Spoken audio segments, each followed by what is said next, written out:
Punjabi radio USA ਸੁਣ ਰਹੇ ਸਾਰੇ ਹੀ ਮਾਣਯੋਗ ਅਤੇ ਸਤਿਕਾਰਤ ਸਰੋਤਿਆਂ ਨੂੰ ਪੰਜਾਬੀ ਰੇਡੀਓ USA ਦੀ ਟੀਮ ਅਤੇ ਮੇਰੇ ਰਾਜਕਰਨਵੀਰ ਸਿੰਘ ਵੱਲੋਂ ਆਪ ਸਭ ਨੂੰ ਬਹੁਤ ਹੀ ਪਿਆਰ ਸਤਿਕਾਰ ਸਹਿਤ ਦੋਨੋਂ ਅੱਜ ਜੋੜ ਕੇ ਨਿੱਘੀ ਜਿਹੀ ਸਤਿ ਸ੍ਰੀ ਅਕਾਲ ਸਭ ਨੂੰ ਜੀ ਨੂੰ ਆਖਦੇ ਹਾਂ। ਸਰੋਤੇ ਪ੍ਰੋਗਰਾਮ ਲੈ ਕੇ ਹਾਜ਼ਰ ਹੋ ਚੁੱਕੇ ਹਾਂ। ਖਬਰ ਤੇ ਨਜ਼ਰ ਪ੍ਰੋਗਰਾਮ ਦੇ ਵਿੱਚ ਅੱਜ ਦੇ ਦਿਨ ਸਾਡੇ ਨਾਲ ਹੁਣ ਜੁੜ ਰਹੇ ਨੇ ਸੁਸ਼ੀਲ ਦਸਾਂਝ ਜੀ। ਵੈਸੇ ਅੱਜ ਦੇ ਦਿਨ ਬਲਤੇਜ ਪੰਨੂ ਜੀ ਹੁੰਦੇ ਆ, ਪਰ ਉਹ ਨਿੱਜੀ ਕਾਰਨਾਂ ਕਰਕੇ ਅੱਜ ਇਸ ਪ੍ਰੋਗਰਾਮ 'ਚ ਸ਼ਾਮਿਲ ਨਹੀਂ ਹੋ ਸਕਣਗੇ ਅਤੇ ਅਸੀਂ ਧੰਨਵਾਦ ਵੀ ਨਾਲ ਕਰਨਾ ਚਾਹਾਂਗੇ ਸੁਸ਼ੀਲ ਦਸਾਂਝ ਜੀ ਦਾ ਵੀ ਉਹਨਾਂ ਨੇ ਵਿਸ਼ੇਸ਼ ਤੌਰ 'ਤੇ ਸਮਾਂ ਕੱਢਿਆ ਪੰਜਾਬੀ ਰੇਡੀਓ USA ਦੇ ਸਰੋਤਿਆਂ ਲਈ ਆ ਕੇ ਸਾਡੇ ਨਾਲ ਜੁੜ ਰਹੇ ਨੇ ਅਤੇ ਪ੍ਰੋਗਰਾਮ ਖਬਰ ਤੇ ਨਜ਼ਰ ਦੇ ਵਿੱਚ ਹਿੱਸਾ ਲੈਣ ਲੱਗੇ ਨੇ ਅਤੇ ਸਾਡੇ ਨਾਲ ਇਸ ਟਾਈਮ ਜੁੜ ਚੁੱਕੇ ਨੇ।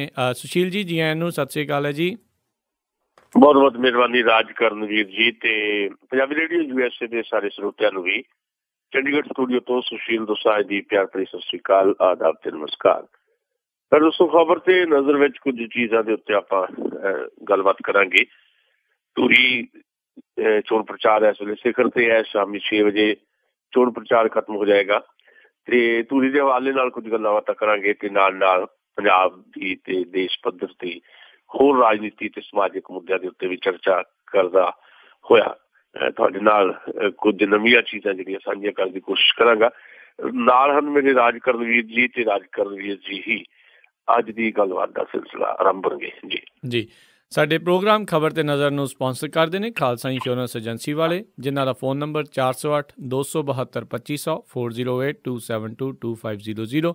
ਇਸ ਦੇ ਨਾਲ ਨਾਲ ਗੁਰਦੀਪ ਸਿੰਘ ਵਿਰਦੀ ਜੀ, ਗੁਰਜੀਤ ਸਿੰਘ ਝਾਮਪੁਰ, ਸਤਨਾਮ ਸਿੰਘ ਸ਼ੇਰਗਿੱਲ, ਹਰਕੇਵਲ ਸਿੰਘ ਰਵਿੰਦਰ ਕੌਰ ਅਟਵਾਲ, ਇਹਨਾਂ ਸਾਰਿਆਂ ਦਾ ਅਸੀਂ ਬਹੁਤ ਬਹੁਤ ਧੰਨਵਾਦ ਕਰਦੇ ਹਾਂ।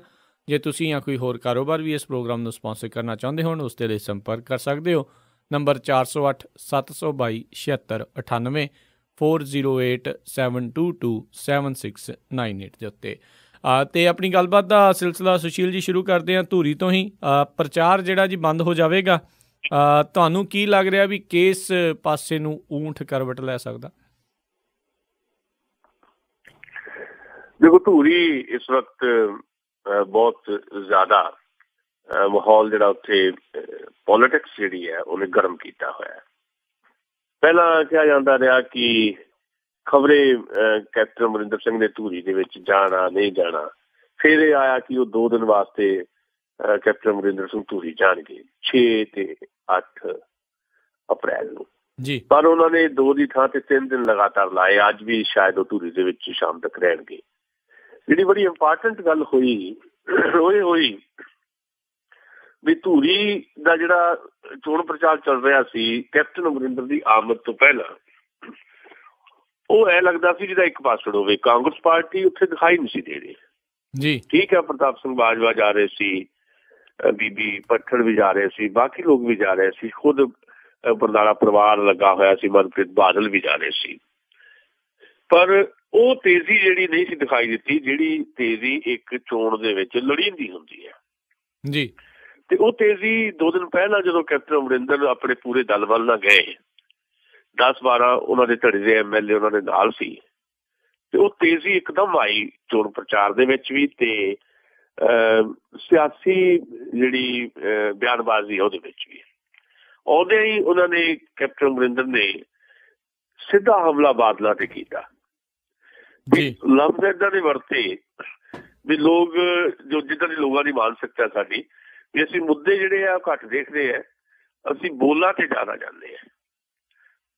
ਆਉਂਦਿਆਂ ਹੀ ਉਹਨਾਂ ਨੇ ਇੱਕ ਲਫ਼ਜ਼ ਵਰਤਿਆ ਕੈਪਟਨ ਅਮਰਿੰਦਰ ਨੇ, ਮਾਂਝਾ ਜੀ। ਵੀ ਮੈਂ ਧੂਰੀ ਤੁਸੀਂ ਜਿਤਾਉਣੀ ਹੈ ਤੇ 2017 ਚ ਕਾਂਗਰਸ ਦੀ ਸਰਕਾਰ ਬਣੇਗੀ, ਬਾਦਲਾਂ ਦਾ ਤਾਂ ਫਿਰ ਮੈਂ ਮਾਂਝਾ ਫੇਰ ਦਿਆਂਗਾ, ਇਹ ਕੈਪਟਨ ਅਮਰਿੰਦਰ ਨੇ ਕਿਹਾ। ਦੇਖੋ, ਇਹਦੇ ਚ 2 ਗੱਲਾਂ। ਨੰਬਰ 1 ਤਾਂ ਉਹ ਲੋਕਾਂ ਦੀ ਨਬਜ਼ ਫੜਦੇ ਆ ਕੈਪਟਨ ਅਮਰਿੰਦਰ ਸਿੰਘ। ਲੋਕ ਚਾਹੁੰਦੇ ਕੀ ਹੈ? ਲੋਕ ਅੰਕੜੇ ਨਹੀਂ ਚਾਹੁੰਦੇ। ਇਹ ਜਿਹੜੀ ਕਹਿ ਲਓ ਸਾਡੀ ਪੰਜਾਬੀਆਂ ਦੀ ਬਦਕਿਸਮਤੀ ਹੈ ਕਿ ਅਸੀਂ ਫੈਕਟ ਘੱਟ ਦੇਖਦੇ ਹਾਂ।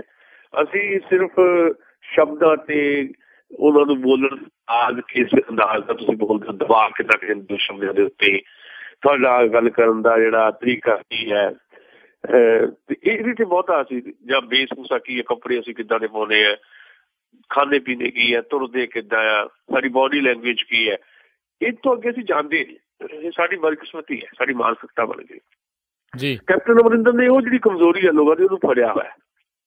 ਕੈਪਟਨ ਅਮਰਿੰਦਰ ਬੇਸਿਕਲੀ ਲੋਕਾਂ ਦੀਆਂ ਪ੍ਰੋਬਲਮਸ ਜਿਹੜੀਆਂ ਆ ਉਹਦੇ ਬਾਰੇ ਕੋਈ ਗੱਲ ਕਰਨ ਨਾ ਕਰਨ, ਪਰ ਗੱਲ ਏਦਾਂ ਦੀ ਕਰ ਦਿੰਦੇ ਆ ਕਿ ਉਹਨਾਂ 'ਚ ਬੈਠੇ ਬਜ਼ੁਰਗ ਜਿਹੜੇ ਆ ਉਹ ਖੁਸ਼ ਹੋ ਜਾਂਦੇ ਆ, ਲਓ ਜੀ ਕੈਪਟਨ ਨੇ ਤਾਂ ਕਮਾਲ ਕਰਤੀ।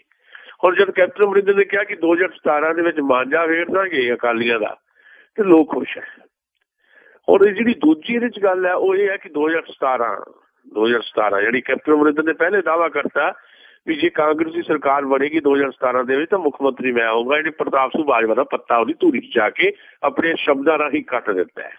ਇਹ ਦੋ ਗੱਲਾਂ ਤੇ 'ਚ ਤੀਜੀ ਗੱਲ ਜਿਹੜੀ ਤੁਸੀਂ ਕਹਿ ਰਹੇ ਹੋ ਵੀ ਧੂਰੀ ਦੇ ਵਿੱਚ ਹੋਣ ਕੀ ਜਾ ਰਿਹਾ, ਤੇ ਮੈਂ ਜਿਹੜੀ ਸ਼ੁਰੂ 'ਚ ਗੱਲ ਕਹੀ ਹੈ ਕਿ ਜਿਹੜੀ ਤੇਜ਼ੀ ਨਹੀਂ ਸੀ ਉਹ ਤੇਜ਼ੀ ਲਿਆਂਦੀ ਕੈਪਟਨ ਅਮਰਿੰਦਰ ਦੇ ਆਉਣ ਦੇ ਨਾਲ ਤੇਜ਼ੀ ਹੋਈ, ਤੇ ਇੱਕ ਪ੍ਰਤਾਪ ਸਿੰਘ ਬਾਜਵਾ ਮਾਈਨਸ ਹੋ ਗਏ ਕੈਪਟਨ ਅਮਰਿੰਦਰ ਦੇ ਆਉਣ ਤੋਂ ਬਾਅਦ ਜੀ। ਤੇ ਉਸ ਤੇਜ਼ੀ ਦਾ ਅਸਰ ਇਹ ਹੋਇਆ ਕਿ ਜਿਹੜਾ ਸਧਾਰਨ ਕਾਂਗਰਸੀ ਨਿਰਾਸ਼ ਬੈਠਾ ਸੀ ਧੂਰੀ ਦੇ ਵਿੱਚ, ਉਹਦੇ 'ਚ ਇੱਕ ਜੋਸ਼ ਦਾ ਸੰਚਾਰ ਹੋਇਆ ਜੀ। ਸੋ ਜਿਹੜੀ ਫਾਈਟ ਨਹੀਂ ਸੀ ਦਿਖਾਈ ਦੇ ਰਹੀ, ਇੱਕ ਪਾਸੜ ਦਿਖਾਈ ਦੇ ਰਿਹਾ ਸੀ ਵੀ ਕਾਂਗਰਸ ਕਿੰਨੀ ਪੱਧਰੀ ਹੈ ਤੇ ਅਕਾਲੀਆਂ ਨੇ ਬੜੀ ਸੌਖੇ ਤਰੀਕੇ ਨਾਲ ਸੀਟ ਲੈ ਜਿਹੜੀ ਹੈ। ਉਹਦੇ ਬਾਰੇ ਵੀ ਕੈਪਟਨ ਅਮਰਿੰਦਰ ਨੇ ਗੱਲ ਕੀਤੀ ਕਿ ਬਾਦਲਾਂ ਨੂੰ ਆਪਣੇ ਮਨ 'ਚੋਂ ਭੁਲੇਖੇ ਕਰ ਦੇਣੇ ਚਾਹੀਦੇ ਹੈ ਵੀ ਜਿਹੜੇ ਸੱਤਾਧਾਰੀ ਉਹੀ ਜਿੱਤਦੇ ਹੁੰਦੇ ਆ। ਤੇ ਉਹਨਾਂ ਨੇ ਪਟਿਆਲੇ ਦਾ ਹਵਾਲਾ ਵੀ ਦਿੱਤਾ, ਉਹਨਾਂ ਨੇ ਆਦਮਪੁਰ ਦਾ ਹਵਾਲਾ ਵੀ ਦਿੱਤਾ ਵੀ ਪਟਿਆਲੇ ਤੇ ਆਦਮਪੁਰ ਤੋਂ ਲੈਸਨ ਲੈ ਲੈਣਾ ਚਾਹੀਦਾ ਅਕਾਲੀਆਂ ਨੂੰ।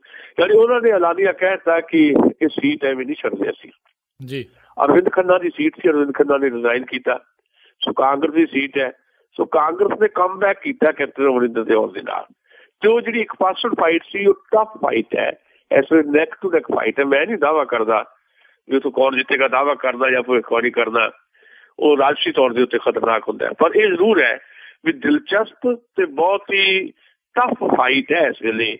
ਇਹ ਇੱਕ ਪਾਸਡ ਫਾਈਟ ਨਹੀਂ ਹੈ ਜਿਹੜੀ ਉਹ 63,000 ਵੋਟ ਹੈ ਨਾ ਜੀ ਆਮ ਆਦਮੀ ਪਾਰਟੀ ਨੂੰ ਪਈ ਸੀ ਲੋਕ ਸਭਾ ਚੋਣਾਂ ਦੇ ਦੌਰਾਨ, ਉਹ ਵੋਟ ਦਾ ਵੱਡਾ ਹਿੱਸਾ ਕੈਪਟਨ ਦੇ ਆਉਣ ਦੇ ਨਾਲ ਕਾਂਗਰਸ ਨੇ ਲੈ ਜਾਣਾ।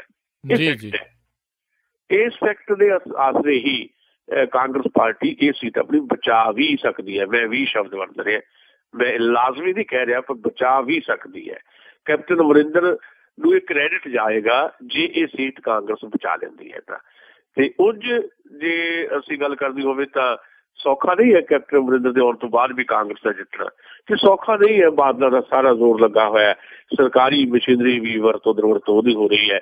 ਹੁਣ ਅੱਜ 6 ਵਜੇ ਤੋਂ ਬਾਅਦ ਜਦੋਂ ਰੌਲਾ ਰੱਪਾ ਮੁੱਕ ਜਾਣਾ ਹੈ ਤਾਂ ਡੋਰ ਟੂ ਡੋਰ ਜਾਣਾ ਸਾਰਿਆਂ ਨੇ। ਜਿਹੜਾ ਵੋਟਰ ਹੈ ਉਹਨੂੰ ਇੱਕ ਦਿਨ ਦਾ ਬਾਦਸ਼ਾਹ ਅੱਜ ਬਣਾ ਦਿੱਤਾ ਜਾਣਾ ਹੈ, ਉਹਦੀ ਹਰ ਇੱਛਾ ਅੱਜ ਵੋਟਰ ਦੀ ਉੱਥੇ ਪੂਰੀ ਹੋਣੀ ਹੈ, ਕਿਉਂਕਿ ਲੋਕਾਂ ਨੂੰ ਲੋਕ ਤਾਂ ਸਮਝਿਆ ਨਹੀਂ ਜਾਂਦਾ, ਵੋਟਰ ਹੀ ਸਮਝਿਆ ਜਾਂਦਾ ਹੈ। ਜੀ ਜੀ ਜੀ ਦੇਖ ਲੋ ਵਿੱਚ ਚੇਤਿਆਂ 'ਚ ਲੋਕ ਕਿੱਦਾਂ ਵਿਸਰ ਜਾਂਦੇ ਆ ਵੀ ਲੋਕ ਵੋਟਰ ਬਣ ਜਾਂਦੇ ਆ। ਅੱਜ ਇਹ ਧੂਰੀ ਦੇ ਵਿੱਚ ਹੋ ਰਿਹਾ ਤੇ ਕੌਣ ਆਖਰੀ ਸਮੇਂ ਦੇ ਉੱਤੇ ਕਿੰਨਾ ਜ਼ੋਰ ਲਾ ਕੇ ਆਮ ਵੋਟਰ ਦੇ ਦਰਵਾਜ਼ੇ ਤੱਕ ਪਹੁੰਚ ਕੇ ਉਹਨੂੰ ਆਪਣੇ ਵੱਲ ਖਿੱਚ ਲੈਂਦਾ, ਇਹ ਬੜਾ ਇੰਪੋਰਟੈਂਟ ਰਹੇਗਾ ਅੱਜ 6 ਵਜੇ ਤੋਂ ਬਾਅਦ। ਜੀ ਜੀ ਜੀ ਤੇ ਅਗਲੀ ਜਿਹੜੀ ਗੱਲ ਕਰਦੇ ਆ, ਪ੍ਰਧਾਨ ਮੰਤਰੀ ਨਰਿੰਦਰ ਮੋਦੀ ਨੇ ਉਹਨਾਂ ਨੇ ਆਖਿਆ ਵੀ ਕਿਸਾਨਾਂ ਨੂੰ ਮੁਆਵਜ਼ਾ ਦੇਵਾਂਗੇ। ਇੱਕ ਤਾਂ ਉਹਨਾਂ ਨੇ ਕਿਹਾ ਵੀ 1.5 ਗੁਣਾ ਹੋ ਜਾਵੇਗਾ, ਤੇ ਨਾਲੇ ਜੇ 33% ਹੀ ਖਰਾਬ ਹੋਈ ਆ ਫਸਲ ਤਾਂ ਵੀ ਮੁਆਵਜ਼ਾ ਮਿਲੇਗਾ। ਇਸ ਦੇ ਪਿੱਛੇ ਕੀ ਹੈ ਜੀ ਪੂਰੀ ਗੱਲ?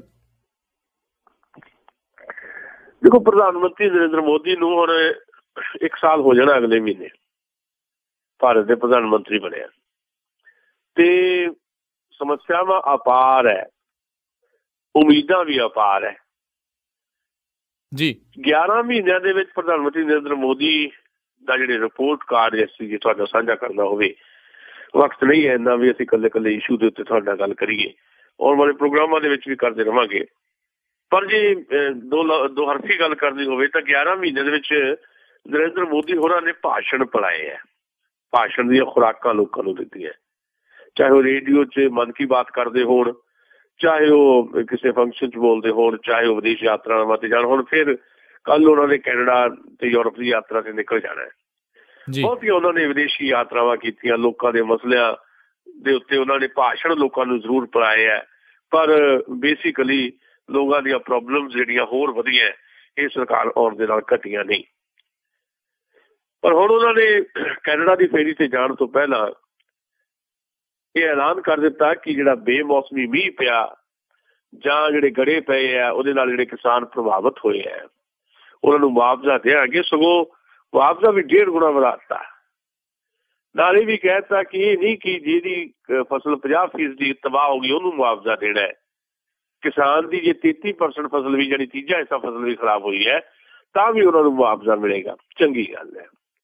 ਹੁਣ ਇਹਦੇ 'ਚ ਦੂਜੀ ਗੱਲ ਇਹ ਹੈ ਕਿ ਕਹਿ ਦਿੱਤਾ ਉਹਨਾਂ ਨੇ ਪ੍ਰੈਕਟੀਕਲੀ ਲੋਕਾਂ ਨੂੰ ਇੱਦਾਂ ਮਿਲਦਾ ਪੈਸਾ, ਉਹਨਾਂ ਦੇ ਕਲੇਮ ਜਿਹੜੇ ਆ ਉਹਨਾਂ ਨੂੰ ਕਿੱਦਾਂ ਲੋਕਾਂ ਦੇ ਕਲੇਮ ਜਿਹੜੇ ਆ ਉਹਨਾਂ 'ਚ ਪਾਰਦਰਸ਼ਤਾ ਆਉਂਦੀ ਹੈ, ਕਿਉਂਕਿ ਸਰਕਾਰ ਕੇਂਦਰ ਦੀ ਵੀ ਤੇ ਸੂਬਾਈ ਸਰਕਾਰਾਂ ਵੀ ਲਗਾਤਾਰ ਕਹਿ ਰਹੀ ਹੈ ਵੀ ਜਾਇਜ਼ਾ ਲਿਆ ਜਾਏਗਾ, ਖਾਸ ਤੌਰ ਤੇ ਉੱਤਰ ਤੇ ਮੱਧ ਭਾਰਤ ਦੇ ਵਿੱਚ ਵੀ ਨੁਕਸਾਨ ਕਿੰਨਾ ਕੁ ਹੋਇਆ ਉਹਦਾ ਮੁਲੰਕਣ ਕੀਤਾ ਜਾਏਗਾ।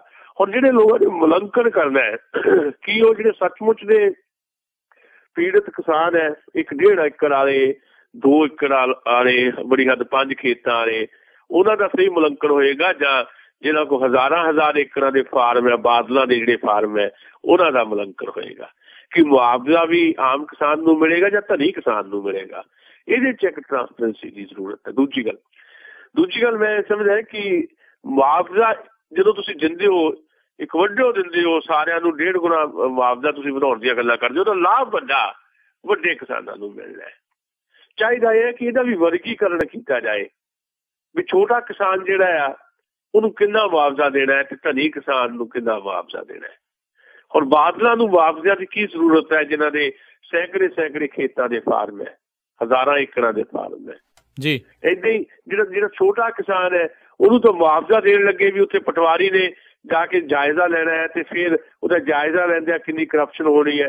ਕਿਸੇ ਵੇਲੇ ਦੇਸ਼ ਦੇ ਪ੍ਰਧਾਨ ਮੰਤਰੀ ਨੇ ਰਾਜੀਵ ਗਾਂਧੀ ਨੇ ਕਿਹਾ ਸੀ 1 ਰੁਪਈਆ ਦਿੱਲੀੋਂ ਭੇਜਦੇ ਆ, ਥੱਲੇ ਤੱਕ ਜਿਹੜਾ ਲੋੜਵੰਦ ਜਿਹਨੂੰ ਦੇਣਾ ਰੁਪਈਆ ਉਹਦੇ ਤੱਕ ਜਾਂਦੇ 15 ਪੈਸੇ ਰਹਿ ਜਾਂਦੇ ਆ। ਇਹ ਜਿਹੜਾ 1.5 ਗੁਣਾ ਮੁਆਵਜ਼ਾ ਮੋਦੀ ਸਾਹਿਬ ਵਧਾਉਣ ਦੀ ਗੱਲ ਕਰਦੇ ਆ, ਦਿੱਲੀੋਂ ਤੋੜ ਕੇ ਜਦੋਂ ਕਿਸੇ ਪਿੰਡ ਦੇ ਖੇਤ ਤੱਕ ਪਹੁੰਚਾਉਣਾ, ਖੇਤ ਮਜ਼ਦੂਰ ਤੱਕ ਜਾਂ ਕਿਸਾਨ ਤੱਕ, ਉਹ ਮੁਆਵਜ਼ਾ ਕਿੰਨਾ ਰਹਿ ਜਾਏਗਾ?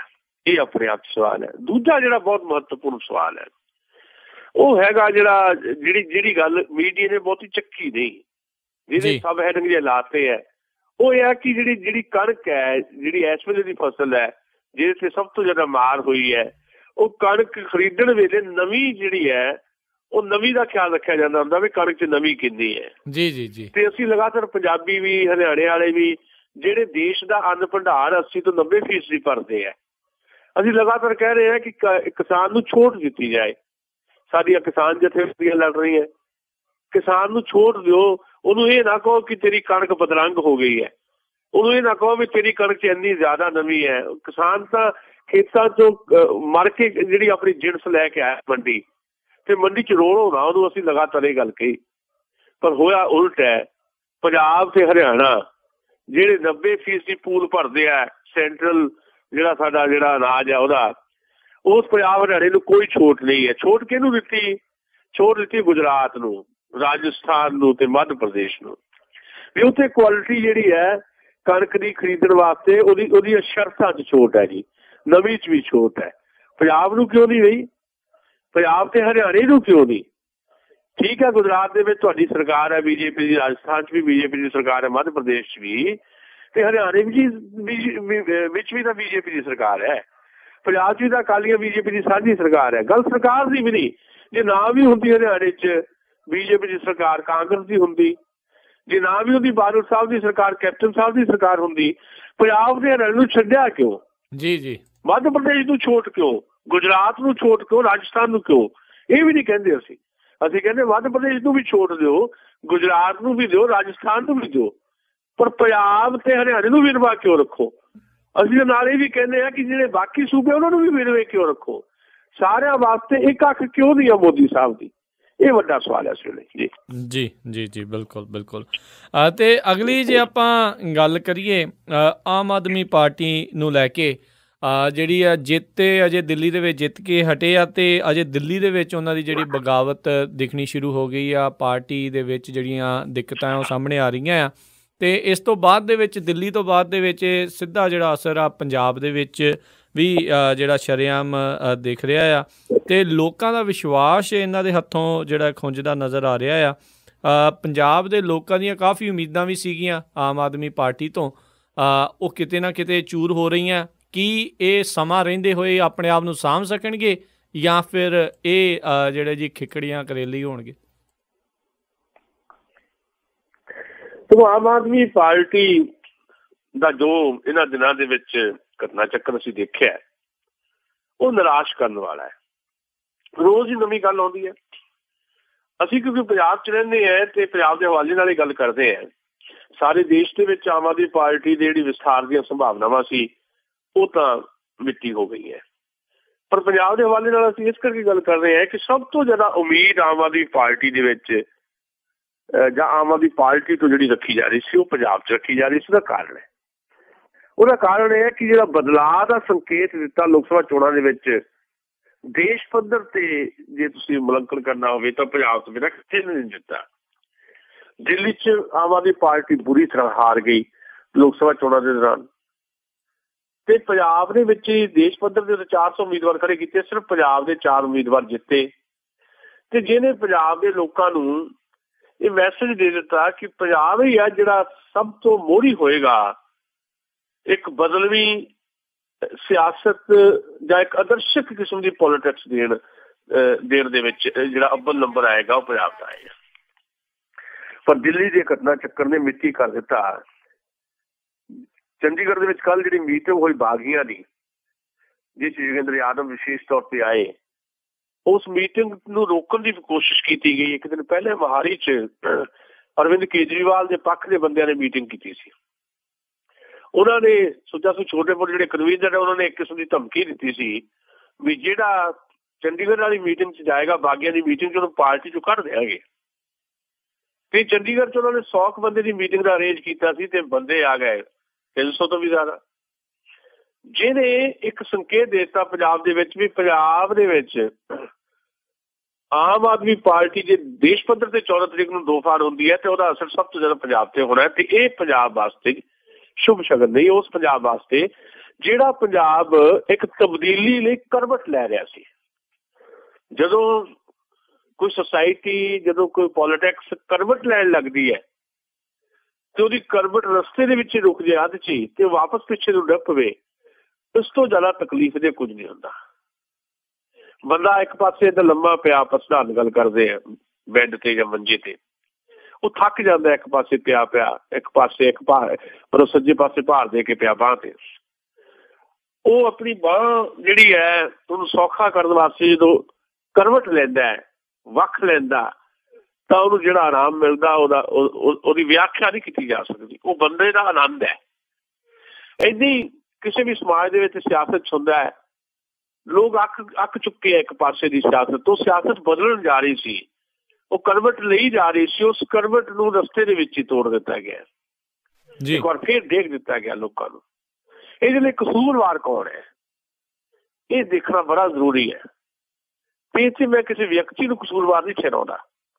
ਇਹਦੇ ਲਈ ਮੈਂ ਨਹੀਂ ਕਹਿੰਦਾ ਕਿ ਯੋਗੇਂਦਰ ਯਾਦਵ ਕਸੂਰਵਾਰ ਹੈ ਜਾਂ ਪੰਜਾਬ ਦੇ ਪ੍ਰੋਫੈਸਰ ਮਨਜੀਤ ਸਿੰਘ ਕਸੂਰਵਾਰ ਹੈ ਜਾਂ ਦੇਸ਼ ਪੱਧਰ ਦੇ ਉੱਤੇ ਅਰਵਿੰਦ ਕੇਜਰੀਵਾਲ ਕਸੂਰਵਾਰ ਹੈ। ਕਸੂਰਵਾਰ ਇਹ ਅਸਲ ਦੇ ਵਿੱਚ ਉਹ ਨੀਤੀਆਂ ਜਿਹੜੀਆਂ ਨੀਤੀਆਂ ਤੁਸੀਂ ਅਪਣਾਉਣ ਦੀ ਕੋਸ਼ਿਸ਼ ਕੀਤੀ, ਜਾਂ ਉਹ ਨੀਤੀਆਂ ਜਿਹਨਾਂ ਨੂੰ ਤੁਸੀਂ ਆਪਣੇ ਅੰਦਰ ਸਮੋਣ ਦੀ ਕੋਸ਼ਿਸ਼ ਵੀ ਨਹੀਂ ਕੀਤੀ। ਉਹ ਕੀ ਹੈ? ਉਹ ਇਹ ਹੈ ਵੀ ਜੇ ਬੇਸਿਕ ਤੌਰ ਤੇ ਸਮਝਣਾ ਹੋਵੇ ਤੇ ਜੇ ਮੈਂ ਗੱਲ ਕਰਨੀ ਹੋਵੇ ਤਾਂ ਇਹ ਹੈ ਵੀ ਜਿਹੜੇ ਲੋਕ ਸਮਾਜ ਨੂੰ ਬਦਲਣਾ ਚਾਹੁੰਦੇ ਆ ਸਮੁੱਚੇ ਤੌਰ ਦੇ ਉੱਤੇ, ਇਸ ਸਮਾਜ ਦੇ ਵਿੱਚ ਸੁਧਾਰ ਨਹੀਂ ਚਾਹੁੰਦੇ, ਜਿਹੜੇ ਲੋਕ ਸਮਾਜ ਨੂੰ ਬਦਲ ਦੇਣਾ ਚਾਹੁੰਦੇ ਆ, ਉਹ ਲੋਕਾਂ ਨੇ ਇਹ ਲੜਾਈ ਜਿਹੜੀ ਆਮ ਆਦਮੀ ਪਾਰਟੀ ਵਿੱਚ ਵਿੱਢੀ ਹੈ ਤੇ ਉਹ ਲੋਕਾਂ ਨੂੰ ਵਕਤ ਨੇ ਜਾਂ ਕਹਿ ਲਓ ਵੀ ਧੱਕ ਕੇ ਪਾਰਟੀ ਤੋਂ ਬਾਹਰ ਕਰ ਦਿੱਤਾ ਹੈ ਜੀ। ਜਿਹੜੇ ਅਰਵਿੰਦ ਕੇਜਰੀਵਾਲ ਜਾਂ ਉਹਨਾਂ ਦੇ ਸਾਥੀ ਆ ਉਹ ਇਸ ਸਮਾਜ ਨੂੰ ਬਦਲਣਾ ਨਹੀਂ ਚਾਹੁੰਦੇ, ਉਹ ਵਿਦਨ ਸਿਸਟਮ ਠੀਕ ਕਰਨਾ ਚਾਹੁੰਦੇ ਆ, ਜਿਹੜਾ ਇੱਕ ਭਰਮ ਹੈ, ਭੁਲੇਖਾ ਆ। ਹਿੰਦੁਸਤਾਨ ਦੀ ਬਿਮਾਰੀ, ਭਾਰਤ ਦੀ ਬਿਮਾਰੀ ਇਸ ਕਦਰ ਵੱਧ ਚੁੱਕੀ ਹੈ ਕਿ ਹੁਣ ਉਸ ਬਿਮਾਰੀ ਨੂੰ ਜਿਹੜਾ ਆ ਜੜ ਤੋਂ ਖਤਮ ਕਰਨ ਵਾਸਤੇ ਜ਼ਰੂਰੀ ਹੈ ਕਿ ਉਸ ਬਿਮਾਰੀ ਦਾ ਖਾਤਮਾ ਕਰ ਦਿੱਤਾ ਜਾਏ। ਜੇ ਤੁਸੀਂ ਕਹੋਗੇ ਉਹ ਸੁਧਾਰ ਕਰਨਾ ਹੈ, ਬਿਮਾਰੀ ਦੇ ਵਿੱਚ ਕੁਝ ਨਹੀਂ ਹੋਣਾ। ਬਾਂਹ ਜਿਹੜੀ ਹੈ ਉਹਨੂੰ ਕੈਂਸਰ ਹੋ ਚੁੱਕਾ ਹੈ, ਹੁਣ ਬਾਂਹ ਬਚਾਈ ਨਹੀਂ ਜਾ ਸਕਦੀ, ਬਾਂਹ ਨੂੰ ਵੱਢਣਾ ਪੈਣਾ ਹੈ। ਸੋ ਵਿਜ਼ਨ ਸਿਸਟਮ ਹਿੰਦੁਸਤਾਨ ਦੇ ਵਿੱਚ ਜੇ ਕੋਈ ਠੀਕ ਕਰਨ ਦੀ ਕੋਸ਼ਿਸ਼ ਹੁੰਦੀ ਹੈ, ਉਹਦੇ ਟੈਂਪਰੇਰੀ ਲਾਭ ਤਾਂ ਦਿਖਾਈ ਦਿੰਦੇ ਹੈ, ਪਰ ਸਥਾਈ ਰੂਪ ਦੇ ਵਿੱਚ ਕੁਝ ਨਹੀਂ ਹੁੰਦਾ। ਮੁੜ ਕੇ ਸਥਿਤੀਆਂ ਉੱਥੇ ਆ ਜਾਂਦੀ ਹੈ। ਜੈ ਪ੍ਰਕਾਸ਼ ਨਾਰਾਇਣ ਦਾ ਅੰਦੋਲਨ ਸਾਡੇ ਸਾਹਮਣੇ ਹੈ, ਬਿਲਕੁਲ ਉਸੇ ਤਰ੍ਹਾਂ ਦਾ ਅੰਦੋਲਨ ਇਹ ਹੋਇਆ, ਜਿਹੜੀ ਉਹਦੀ ਰੈਪੀਟੀਸ਼ਨ ਹੈ ਅਰਵਿੰਦ ਕੇਜਰੀਵਾਲ ਦਾ ਅੰਦੋਲਨ। ਤੇ ਉਹਦਾ ਨੁਕਸਾਨ ਇਹ ਹੋ ਗਿਆ ਕਿ ਇੱਕ ਬਦਲਵੀਂ ਰਾਜਨੀਤੀ ਦਾ ਇੱਕ ਭੁਲੇਖਾ ਜਿਹੜਾ ਖੜਾ ਹੋਇਆ ਸੀ, ਉਹ ਭੁਲੇਖਾ ਬਹੁਤੀ ਦੇਰ ਤੱਕ ਹੁਣ ਰਿਹਾ ਨਹੀਂ ਤੇ ਪੰਜਾਬ ਜਿਹੜਾ ਬਦਲਣਾ ਚਾਹੁੰਦਾ ਸੀ ਉਹਨੂੰ ਬਦਲਣ ਦਾ ਦਾਅਵਾ ਕਰਨ ਵਾਲੇ ਖੁਦ ਜਿਹੜੇ ਆ ਆਪਣੇ ਆਪ ਨੂੰ ਨਹੀਂ ਬਦਲ ਸਕੇ, ਜਿਹਦੇ ਕਰਕੇ 2017 ਦੇ ਵਿੱਚ ਇੱਕ ਜਿਹੜੀ ਉਮੀਦ ਬਣੀ ਸੀ ਆਮ ਆਦਮੀ ਪਾਰਟੀ ਦੀ, ਉਹ ਉਮੀਦ ਕਾਫੀ ਹੱਦ ਤੱਕ ਮਿੱਠੀ ਹੁੰਦੀ ਦਿਖਾਈ ਦੇ ਰਹੀ ਹੈ ਜੀ ਜੀ ਜੀ। ਅਤੇ ਅਗਲੀ ਜਿਹੜੀ ਆਪਾਂ ਗੱਲ ਮੁੜ ਕੇ ਧੂਰੀ ਦੇ ਵੱਲ ਵੱਧਦੇ ਹਾਂ, ਜਿਵੇਂ ਆਪਾਂ ਸਾਰੇ ਜਾਣਦੇ ਹਾਂ ਵੀ ਜੇ ਅਕਾਲੀ ਦਲ ਇਹ ਇਲੈਕਸ਼ਨ ਜਿੱਤ ਜਾਂਦੀ ਆ ਧੂਰੀ ਵਾਲੀ, ਤਾਂ ਉਹਨਾਂ ਨੂੰ ਭਾਜਪਾ ਦੀ ਜਿਹੜੀ ਜ਼ਰੂਰਤ ਆ ਉਹ ਨਹੀਂ ਹੋਵੇਗੀ। ਅਕਾਲੀ ਦਲ ਭਾਜਪਾ ਦੇ ਗੱਠਜੋੜ ਨੂੰ ਲੈ ਕੇ ਇਹ ਸਵਾਲ ਰਹੇਗਾ ਵੀ ਇੱਕ ਪਾਸੇ ਤਾਂ ਅਜੇ ਵੀ ਜਿਹੜਾ ਦਿਖਾਉਣ ਨੂੰ ਰਿਸ਼ਤਾ ਇਹਨਾਂ ਦਾ ਇੱਥੇ ਕਾਇਮ ਆ, ਪਰ ਭਾਜਪਾ ਵਾਲੇ ਜਿਹੜੇ ਆ ਕੇਂਦਰ 'ਚ ਜਾ ਕੇ ਸ਼ਿਕਾਇਤਾਂ ਵੀ ਲਾਉਂਦੇ ਆ, ਅਤੇ ਕੀ ਵਾਕਿਆ ਹੀ ਉਹ ਜਿਹੜੇ ਇਸ ਟਾਈਮ ਅਕਾਲੀ ਦਲ ਦੇ ਜਿਹੜੇ ਕੈਂਡੀਡੇਟ ਆ ਉਸ ਦੀ ਮਦਦ ਕਰ ਰਹੇ ਨੇ, ਕਿਉਂਕਿ ਉਹਨਾਂ ਨੂੰ ਪਤਾ ਵੀ ਜੇ ਉਹ ਜਿੱਤਦੇ ਨੇ ਤਾਂ ਇਹਨਾਂ ਦੀ ਜ਼ਰੂਰਤ ਨਹੀਂ ਉਹਨਾਂ ਨੂੰ ਬਾਅਦ 'ਚ। ਬੜਾ ਬਹੁਤ ਹੀ ਮਹੱਤਵਪੂਰਨ ਸਵਾਲ ਹੈ ਇਹ। ਕੋਈ ਚੀਜ਼ਾਂ ਜਿਹੜੀਆਂ ਬਹੁਤ ਸਾਰੀਆਂ ਦਿਖਾਈ ਦਿੰਦੀਆਂ, ਕੁਝ ਚੀਜ਼ਾਂ ਦਿਖਾਈ ਨਹੀਂ ਦਿੰਦੀਆਂ ਜੀ। ਜਿਹੜੀਆਂ ਚੀਜ਼ਾਂ ਦਿਖਾਈ ਦਿੰਦੀਆਂ ਉਹਦਾ ਅਸਰ ਘੱਟ ਹੁੰਦਾ, ਜਿਹੜੀਆਂ ਚੀਜ਼ਾਂ ਨਹੀਂ ਦਿਖਾਈ ਦਿੰਦੀਆਂ ਉਹਦਾ ਅਸਰ ਬਹੁਤ ਜ਼ਿਆਦਾ ਹੁੰਦਾ। ਧੂਰੀ ਦੇ ਵਿੱਚ ਦਿਖਾਈ ਨਹੀਂ ਦੇ ਰਿਹਾ ਕਿ ਭਾਰਤੀ ਜਨਤਾ ਪਾਰਟੀ ਕਰਨਾ ਕੀ ਚਾਹੁੰਦੀ ਹੈ, ਪਰ ਜਿਹੜਾ ਦਿਖਾਈ ਨਹੀਂ ਦਿੰਦਾ ਉਹ, ਜਿੱਦਾਂ ਮੈਂ ਕਿਹਾ ਕਿ ਬਹੁਤ ਜ਼ਿਆਦਾ ਅਸਰਅੰਦਾਜ਼ ਹੁੰਦਾ, ਉਹ ਜਿਹੜਾ ਦਿਖਾਈ ਨਹੀਂ ਦਿੰਦਾ ਉਹ ਇਹ ਹੈ ਵੀ ਸੱਚਮੁੱਚ ਹੀ ਭਾਰਤੀ ਜਨਤਾ ਪਾਰਟੀ ਦਿਲੋਂ ਇਹ ਨਹੀਂ ਚਾਹੁੰਦੀ ਕਿ ਧੂਰੀ ਦੀ ਚੋਣ ਅਕਾਲੀ ਦਲ ਜਿੱਤੇ, ਕਿਉਂਕਿ ਜੇ ਧੂਰੀ ਦੀ ਚੋਣ ਅਕਾਲੀ ਦਲ ਨੇ ਜਿੱਤ ਲਈ ਤਾਂ ਜਿਹੜੇ 2-2.5 ਸਾਲ ਰਹਿ ਗਏ ਪੰਜਾਬ ਗੌਰਮੈਂਟ ਦੇ, ਉਸ ਸਰਕਾਰ ਦੇ ਵਿੱਚ ਜਿਹੜਾ ਭਾਰਤੀ ਜਨਤਾ ਪਾਰਟੀ ਦਾ ਦਖਲ ਹੈ ਉਹ ਨਮੂਨਾ ਹੋ ਜਾਣਾ ਹੈ।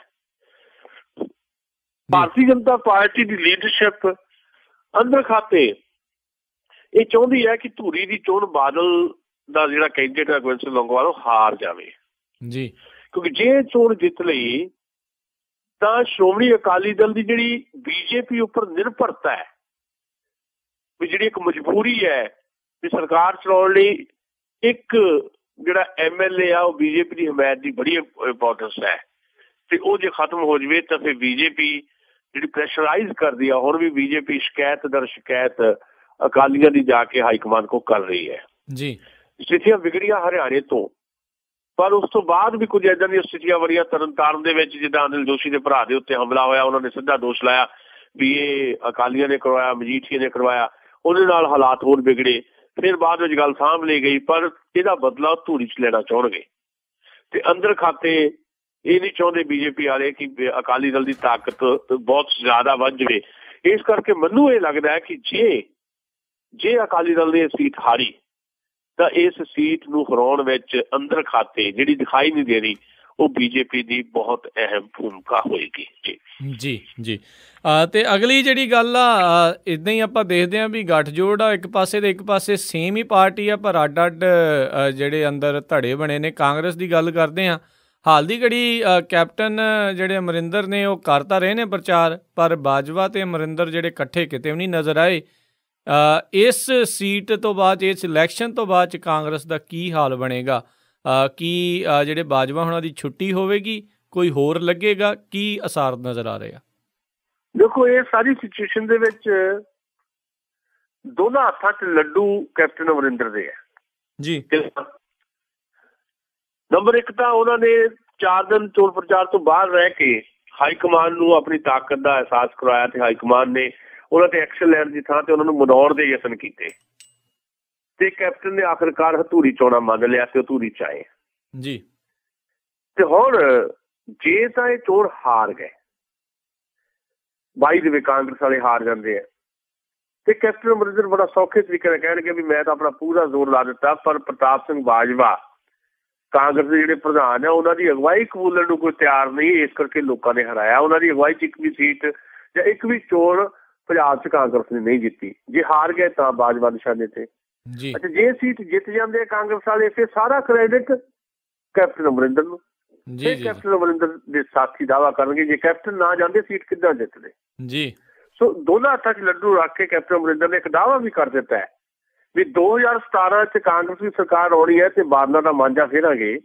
ਇਹ ਕਹਿਣ ਦਾ ਹੱਕ ਉਹਨਾਂ ਨੂੰ ਕਿੱਥੋਂ ਮਿਲ ਗਿਆ, ਜਾਂ ਉਹਨਾਂ ਨੇ ਹੱਕ ਲੈ ਕਿੱਦਾਂ ਲਿਆ? ਉਹਨਾਂ ਨੇ ਐਲਾਨੀਆ ਤੌਰ ਤੇ ਆਪਣੇ ਆਪ ਨੂੰ 2017 ਤੋਂ ਬਾਅਦ ਪੰਜਾਬ ਦਾ ਮੁੱਖ ਮੰਤਰੀ ਕਹਿ ਦਿੱਤਾ ਹੈ। ਸੋ ਮੈਨੂੰ ਇਹ ਲੱਗਦਾ ਕਿ ਧੂਰੀ ਦੀ ਚੋਣ ਤੋਂ ਬਾਅਦ ਜਿਹੜਾ ਬਹੁਤ ਦੇਰ ਦਾ ਕੰਡਾ ਅੜਿਆ ਹੋਇਆ ਪੰਜਾਬ ਕਾਂਗਰਸ ਦੀ ਪ੍ਰਧਾਨਗੀ ਦੇ ਮਾਮਲੇ ਤੇ ਉਹ ਨਿਕਲ ਜਾਣਾ ਹੈ, ਤੇ ਪ੍ਰਤਾਪ ਸਿੰਘ ਬਾਜਵਾ ਨੂੰ ਘਰੇ ਬਿਠਾਉਣ ਦੀ ਤਿਆਰੀ ਹੈ ਤੇ ਕੈਪਟਨ ਅਮਰਿੰਦਰ ਨੂੰ ਬਾਗਡੋਰ ਪੰਜਾਬ ਕਾਂਗਰਸ ਦੀ ਸੌਂਪਣ ਦੀ ਤਿਆਰੀ ਹੈ। ਉਹਦਾ ਰੂਪ ਕੀ ਹੋਏਗਾ?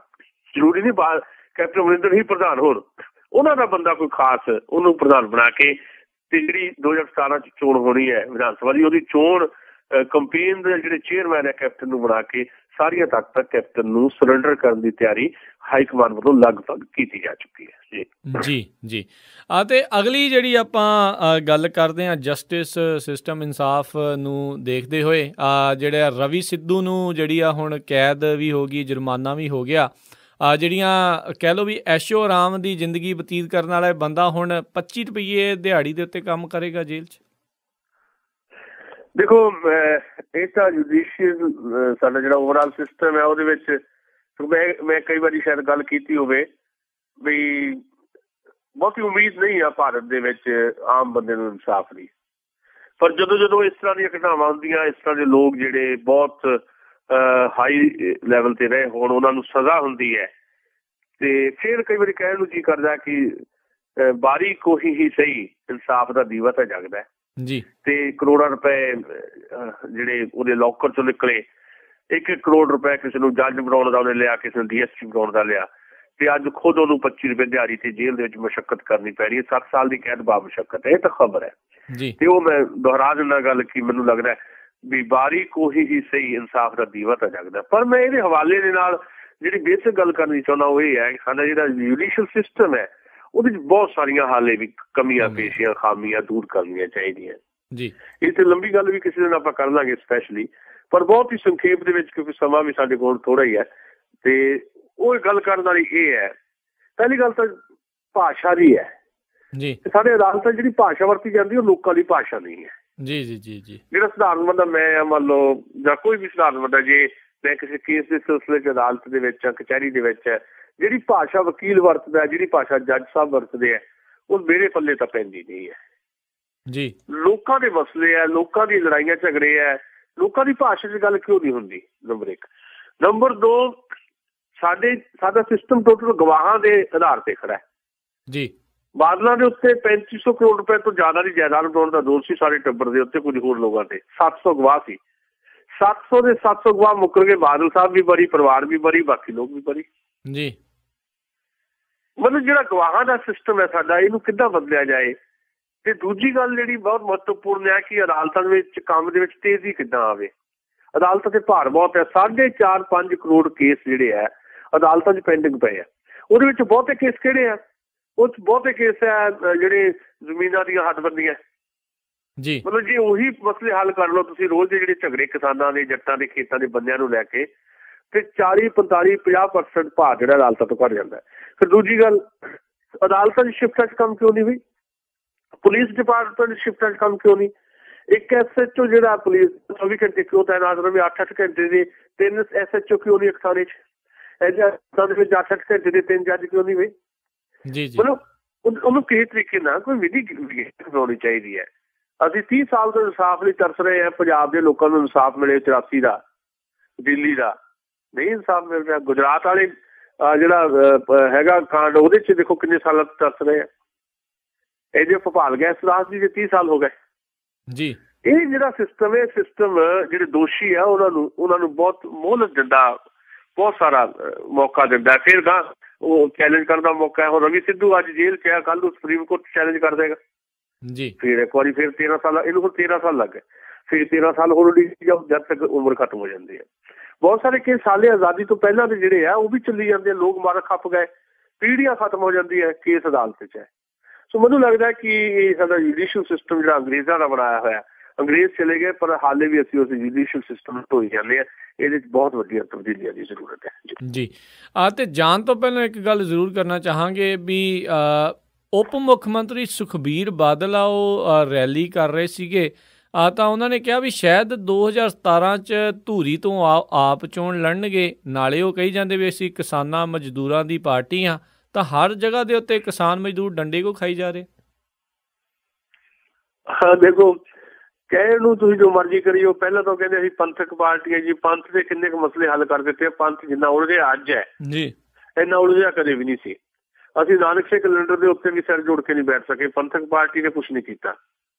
ਬਾਕੀ ਪੰਥਕ ਮੁੱਦੇ ਵੀ ਰੁਲ ਗਏ, ਪੰਜਾਬ ਦੇ ਮੁੱਦੇ ਰੁਲੇ ਪਏ ਆ। ਪੰਜਾਬ ਦੇ ਪਾਣੀ ਦੇ ਮੁੱਦੇ ਤੇ ਅੱਜ ਤੱਕ ਕੋਈ ਸਪਸ਼ਟ ਸਮਝ ਜਿਹੜੀ ਅਕਾਲੀ ਦਲ ਦੀ ਨਹੀਂ ਬਣ ਸਕੀ। ਜੇ ਬਣਾਈ ਆ ਉਹ ਕਾਗਜ਼ਾਂ 'ਚ ਹੈ। ਨਾ ਚੰਡੀਗੜ੍ਹ ਦੀ ਲੜਾਈ ਹੈ, ਨਾ ਦਰਿਆਈ ਪਾਣੀ ਦੀ ਲੜਾਈ ਹੈ, ਨਾ ਪੰਜਾਬੀ ਬੋਲਦੇ ਇਲਾਕਿਆਂ ਲਈ ਲੜਾਈ ਹੈ, ਨਾ ਪੰਜਾਬ ਦਾ ਸਿਹਤ ਦਾ ਖਿਆਲ ਹੈ ਬਾਦਲਾਂ ਨੂੰ, ਨਾ ਪੰਜਾਬ ਦੀ ਜਿਹੜੀ ਜਵਾਨੀ ਉਹਦਾ ਖਿਆਲ ਹੈ, ਨਾ ਪੰਜਾਬ ਦੇ ਵਿੱਚ ਰੋਜ਼ ਜਿਹੜੇ 15 ਕਤਲ ਹੁੰਦੇ ਸੜਕਾਂ ਦੇ ਉੱਤੇ, ਜਿਹੜੇ ਮਰਡਰ ਹੁੰਦੇ ਆ ਸੜਕਾਂ ਦੇ ਉੱਤੇ ਰੋਜ਼ ਹਾਦਸਿਆਂ ਦੇ ਰੂਪ ਦੇ ਵਿੱਚ, ਨਾ ਉਹਦਾ ਕੋਈ ਫਿਕਰ ਹੈ। ਨਾ ਪੰਜਾਬ ਦੀ ਜਵਾਨੀ ਜਿਹੜੀ 40-42 ਲੱਖ ਹੱਥ ਬੇਕਾਰ ਪਏ ਆ ਉਹਨਾਂ ਨੂੰ ਨੌਕਰੀ ਦੇਣ ਦਾ ਕੋਈ ਚਿੰਤਾ ਹੈ ਬਾਦਲਾਂ ਨੂੰ। ਸੋ ਡਾਂਗਾ ਜਿਹੜੀ ਹੈ ਇੱਕੋ ਕਲਚਰ ਰਹਿ ਗਿਆ। ਹਕੂਮਤਾਂ ਦਾ ਕਲਚਰ ਡਾਂਗ ਬਣ ਗਿਆ ਤੇ ਹਕੂਮਤਾਂ ਦਾ ਕਲਚਰ ਆਖਰੀ ਦਿਨਾਂ ਦੇ ਵਿੱਚ ਲਾਲਚ ਬਣ ਗਿਆ। ਲਾਲਚ ਜੋ ਲੋਕਾਂ ਨੂੰ ਜੋ ਧੂਰੀ ਦਿੱਤਾ ਜਾ ਰਿਹਾ। ਸੋ ਮੈਂ ਸਮਝਦਾ ਕਿ ਰਿਐਲਿਟੀ ਜਿਹੜੀ ਇਹੀ ਹੈ ਵੀ ਪੰਜਾਬ ਤਬਾਹੀ ਦੇ ਕੰਢੇ ਤੇ ਹੈ ਤੇ ਪੰਜਾਬ ਤੇ ਹਕੂਮਤ ਕਰਨ ਵਾਲੇ ਲੋਕ ਜਿਹੜੇ ਹੈ ਪੰਜਾਬ ਦੀ ਤਬਾਹੀ ਦੇ ਉੱਤੇ ਕਿਸੇ ਨੇ ਹੰਝੂ ਤੱਕੀ ਬਹਾਉਣੇ ਉਹਦੇ ਤੇ ਜਸ਼ਨ ਮਨਾ ਰਹੇ ਆ। ਜੀ ਤਾਂ ਸਰੋਤਿਓ ਇਹ ਸੀਗੀਆਂ ਸਾਡੀਆਂ ਅੱਜ ਦੀਆਂ ਕੁਝ ਖਬਰਾਂ ਜਿਨ੍ਹਾਂ ਦੇ ਨਾਲ ਆਪਾਂ ਗੱਲ ਕਰ ਰਹੇ ਸੀ। ਸੁਸ਼ੀਲ ਜੀ ਨੇ ਉਹਨਾਂ ਦੇ ਬਾਰੇ ਸਾਨੂੰ ਦੱਸਿਆ। ਬਹੁਤ ਅਸੀਂ ਤੁਹਾਡਾ ਧੰਨਵਾਦ ਕਰਦੇ ਹਾਂ ਸੁਸ਼ੀਲ ਜੀ, ਤੁਸੀਂ ਸਾਡੇ ਨਾਲ ਜੁੜੇ, ਆ ਕੇ ਇਹਨਾਂ ਖਬਰਾਂ ਦੇ ਬਾਰੇ ਸਾਨੂੰ ਜਾਣਕਾਰੀ ਦਿੱਤੀ। ਅਗਲੇ ਬੁਲੇਟਿਨ ਤੱਕ ਲਈ ਤੁਹਾਡਾ ਬਹੁਤ ਧੰਨਵਾਦ। ਸਤਿ ਸ਼੍ਰੀ ਅਕਾਲ। ਮਿਹਰਬਾਨੀ, ਸ਼ੁਕਰੀਆ। ਸਰੋਤਿਓ ਸੁਣ ਰਹੇ ਸੀ ਜੀ ਆਪਾਂ ਅੱਜ ਦਾ ਇਹ ਪ੍ਰੋਗਰਾਮ ਖਬਰ ਤੇ ਨਜ਼ਰ। ਹੁਣ ਮੈਨੂੰ ਵੀ ਇਜਾਜ਼ਤ ਦਿਓ। ਮੇਰੇ ਰਾਜਕਨਵੀਰ ਸਿੰਘ ਵੱਲੋਂ ਵੀ ਆਪ ਸਭ ਨੂੰ ਬਹੁਤ ਪਿਆਰ ਸਤਿਕਾਰ ਸਹਿਤ ਦੋਨੋਂ ਹੱਥ ਜੋੜ ਕੇ ਨਿੱਘੀ ਜਿਹੀ ਸਤਿ ਸ਼੍ਰੀ ਅਕਾਲ। ਜਿਉਂਦੇ ਵਸਦੇ ਰਹੋ, ਹੱਸਦੇ ਖੇਲਦੇ ਰਹੋ ਤੇ ਸੁਣਦੇ ਰਹੋ ਜੀ ਪੰਜਾਬੀ ਰੇਡੀਓ USA।